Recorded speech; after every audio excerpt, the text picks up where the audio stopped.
As our English language learners move up the scale of proficiency, and let's say if you're in a WIDA state, they become developing, or if you use another labeling system, they become intermediate. This is the time we really start working intensively on strategies, because they're reading more text, so more strategies apply. At the early stages, they use picture cues, they use the pattern to help themselves, they jump at sight words. But at the developing level or the intermediate level, now they're reading more. So now we want to teach them to be very active readers, to use an array of strategies.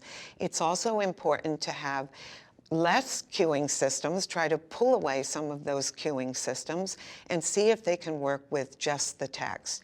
But it's also important to teach academic vocabulary very vigorously. And here we want to use somebody's system.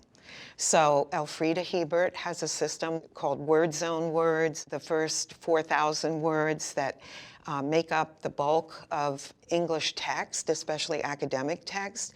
Dee Gardner has a list called Academic Vocabulary List, another 4,000 word list. But they have like the smaller numbers. The first 1,000 words make up like 80 to 85% of text. I want to be after those words, and I want to be progress monitoring to say, how many of those words does my learner know? Because I know the more of those words they know, the less they're struggling to get through text, the more that they're just reading automatically, and then they can concentrate on the other key words that are more thematically related.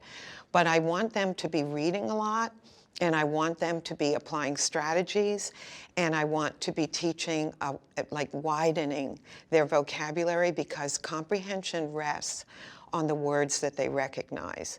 And when they read text that is very dense with words they don't know, they can't get any comprehension. So we have to be text analyzers. We have to look at our text and go, for Carlos, how many of these words will Carlos know going in? And I can't teach them all, so I have to decide, well, what are the most important words to front load? And then what am I going to teach Carlos to do to get around all those other words he's going to bump into that he doesn't know? So being strategic is really, really important for English language learners. And again, reading on a theme is going to strengthen them. So I never want to read a single title on a single topic and then the next day a single title on another topic. They need to get their grounding, and they need to read across books. And reading multiple texts on a theme is something that the Common Core wants us to do.